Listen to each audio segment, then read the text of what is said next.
Wisst ihr, was ich in Naruto immer extrem gemocht habe? Richtig, Sakura.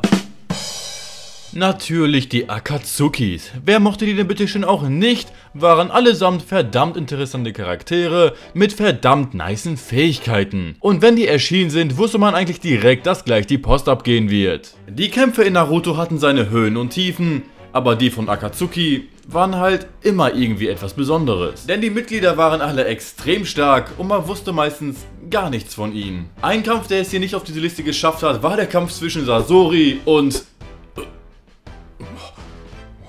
Der Kampf war eigentlich nur wegen den hunderten Wendungen und Fähigkeiten von Sasori gut. Das Ende war übelster Dreck. Natürlich kann man Sasori irgendwie nachvollziehen, dass er sich selbst umgebracht hat, nachdem er eine Stunde mit Sakura zusammen sein musste. Aber trotzdem, er hätte uns aber auch alle erlösen können. Sakura war zu diesem Zeitpunkt eigentlich relativ nützlich. Zumindest so nützlich, wie Sakura überhaupt sein kann. Hey Patrick, wie sehe ich jetzt aus? Dämlich? Nein, natürlich wie Sakura Haruno. Wo liegt da der Unterschied? Bevor das heutige Video überhaupt richtig startet, geht erstmal ein fettes Dankeschön an den heutigen Sponsor des Videos, nämlich Raid! Spaß, NordVPN. Du hast ein mulmiges Gefühl, wenn du nicht mehr abwarten kannst und die neueste Folge von deinem Lieblingsanime online guckst?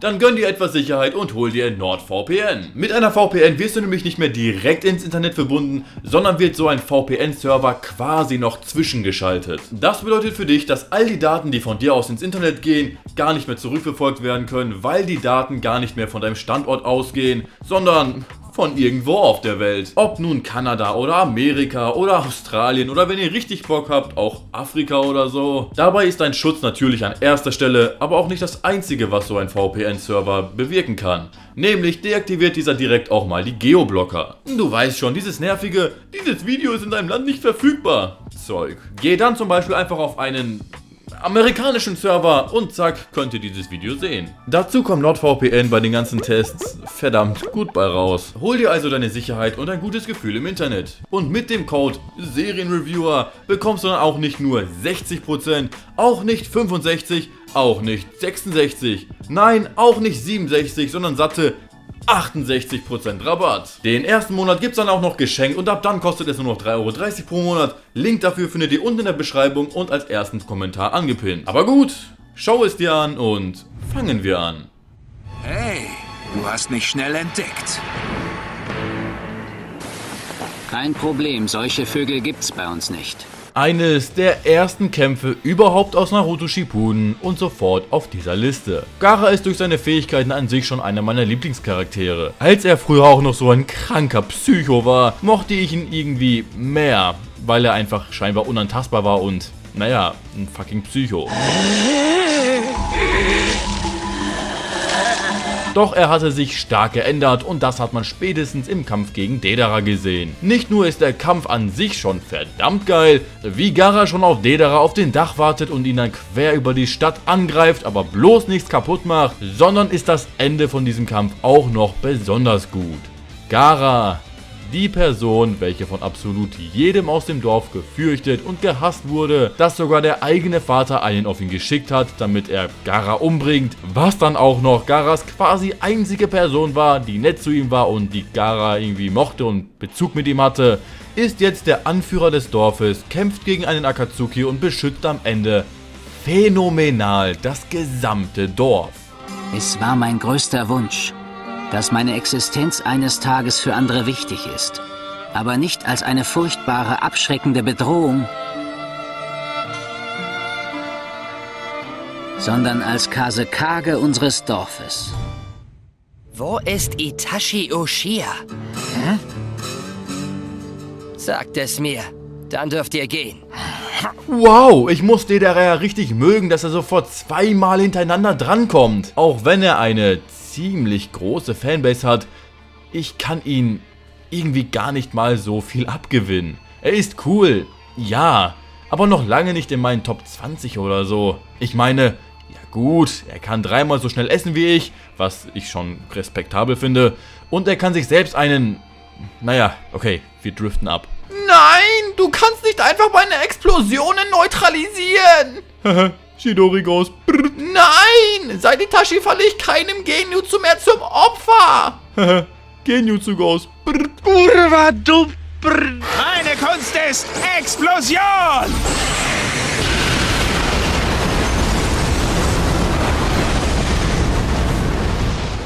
Wirf mal einen Blick auf dein wahres Ich. Oh, das da soll meine wahre Gestalt sein? Ein hässliches Etwas. Der stärkste Fischmensch, den es überhaupt gibt. Gegen einen meiner absoluten Favoriten. Hab sogar ein Guy-Buildingen bei mir zu Hause hängen. Ja. Als Guy angefangen hat, die Tore zu öffnen, wusste man eigentlich schon, dass Kisame gleich nur noch Fischstäbchen sein wird. Ein sehr kurzer, aber epischer Kampf. Ich glaube, so schnell wurde noch nie ein Akatsuki fertig gemacht. Ja gut, lassen wir jetzt mal Itachi gegen Orochimaru und Deidara außen vor. Ach ja, und wenn Guy sagt, dass man sich besser nicht bewegen sollte, dann sollte man lieber darauf hören.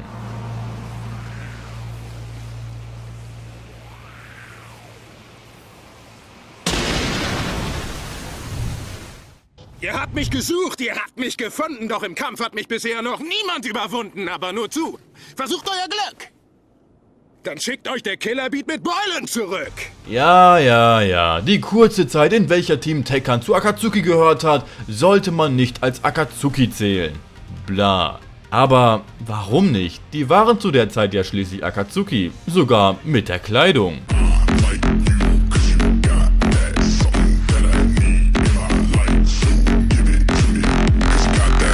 Der Kampf war unglaublich gut.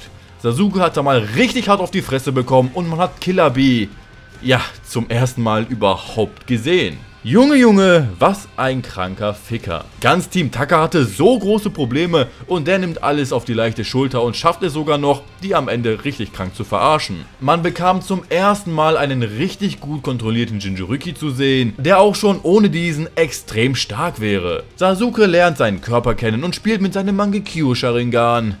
Ach ja, die werden ja so schnell erwachsen. Amateur's.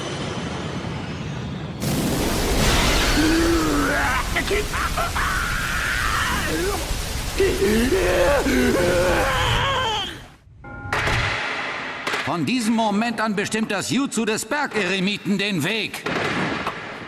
Seht zum Himmel hinauf und hört die Posaunen. Jetzt kommt Meister Jiraiya.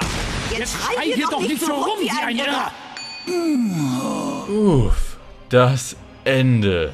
Sensei gegen Schüler. Jiraiya zeigt uns hier, was der Senin-Modus ist und was für kranke Fähigkeiten damit einherkommen. Warum lernt das eigentlich nicht jeder? Ach ja, Chance auf den Tod während des Lernens ist hoch. Lol. Mit Oma und Opa Frosch war Jiraiya selbst für Pain ein Gegner, welchen er in keinem Falle unterschätzen sollte. Laut eigener Aussage von Pain hatte er auch nur gewonnen, weil er so vieles über Jiraiya wusste, Jiraiya aber überhaupt nichts von ihm und seinen Fähigkeiten. Hätte er das Wissen, würde Jiraiya gewinnen. Tja, schade Schokolade. Dieser Kampf war ultra episch. Man wusste vorher ja kaum, was Jiraiya überhaupt drauf hat und Pain kannte man davor noch überhaupt nicht. Hier hat man dann gesehen, was ein absoluter Großmeister des Zerpimmelns Jiraiya war und wie vielfältig Pains Fähigkeiten waren. Ein unvergesslicher Kampf mit einem der heftigsten Enden, die man sich überhaupt vorstellen konnte.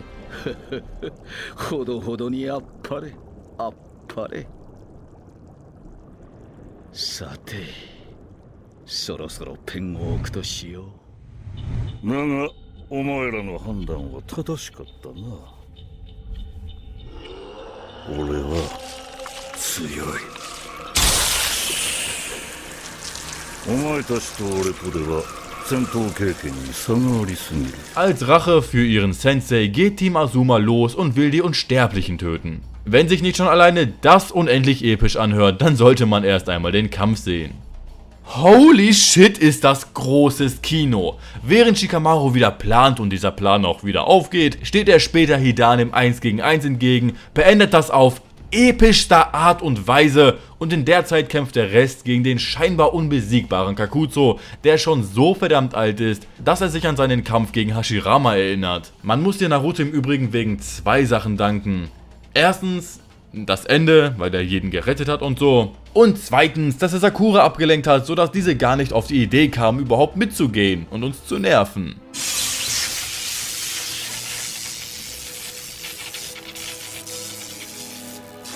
Die neue Generation wird immer die alte übertreffen und ihren Platz einnehmen.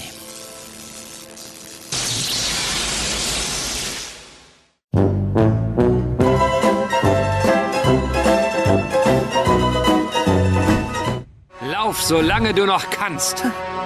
Denn eines Tages wirst du doch wieder vor mir stehen. Uff, das Ende. Der Kampf der Brüder, den sich Sasuke schon so lange herbeigesehnt hatte. Naja, eigentlich auch Itachi, damit dieser endlich von seinem Leid erlöst wird und nicht mehr seinen Körper irgendwie künstlich mit sehr vielen Pillen am Leben halten muss. Zu dem Zeitpunkt dachte man sich nur, was ein übertrieben starker und cooler Charakter Itachi doch ist. Doch als man dann die Backstory von ihm erfahren hat, warum er das alles überhaupt gemacht hat, wow.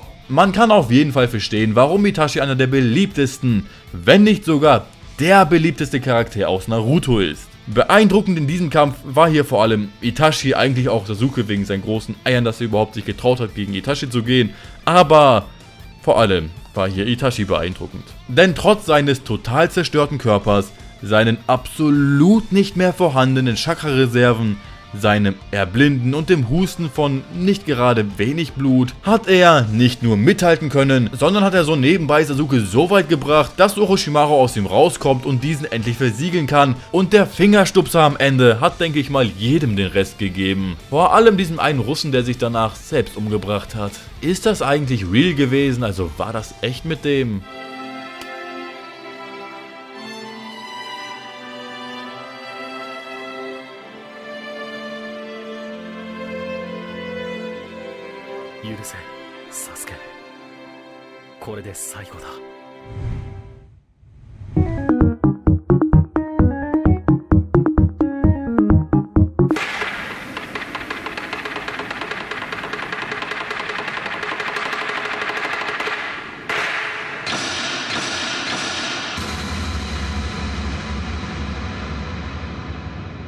Uff, das Ende war nicht ganz so krass, aber dafür war es vor dem Kampf mega krass, wie Naruto in das zerstörte Konoha kommt und man davor noch etwas das Herz erwärmt bekommt, da man Sakura wie immer weinen sieht. Dieser Kampf war extrem lang und extrem genial. Mehrfach gefühlvoll, als zum Beispiel Hinata Naruto gerettet hat, sie ihm die Liebe gestanden hat und nach dem Kampf beide irgendwie so getan haben, als wäre das niemals passiert. Oder das Gespräch mit Minato und dem Fuchs, der kurz davor war rauszukommen. Und nach dem Kampf hat Naruto endlich mal das bekommen, wonach er sich schon so lange gesehnt hatte. Die Akzeptanz nicht nur von seinen Freunden, nicht nur von seinen Lehrern, sondern vom ganzen Dorf. Du hattest recht, weiser Mann.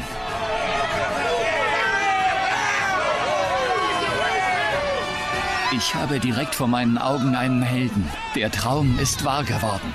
So Freunde, das waren jetzt die meiner Meinung nach 8 besten Akatsuki-Kämpfe aus Naruto. Eure Meinung würde mich extrem interessieren. Was sind eurer Meinung nach die besten Akatsuki-Kämpfe? Schreibt sie mir gerne unten in die Kommentare. Und was ist euer Lieblings-Akatsuki-Charakter? Schreibt es einfach unten in die Kommentare. Merch-Link, Twitter, Instagram und Discord findet ihr alles unten in der Beschreibung. Das war's jetzt allerdings aber auch schon wieder von mir. Wir sehen uns mal wieder beim nächsten Mal und macht's gut, meine Freunde.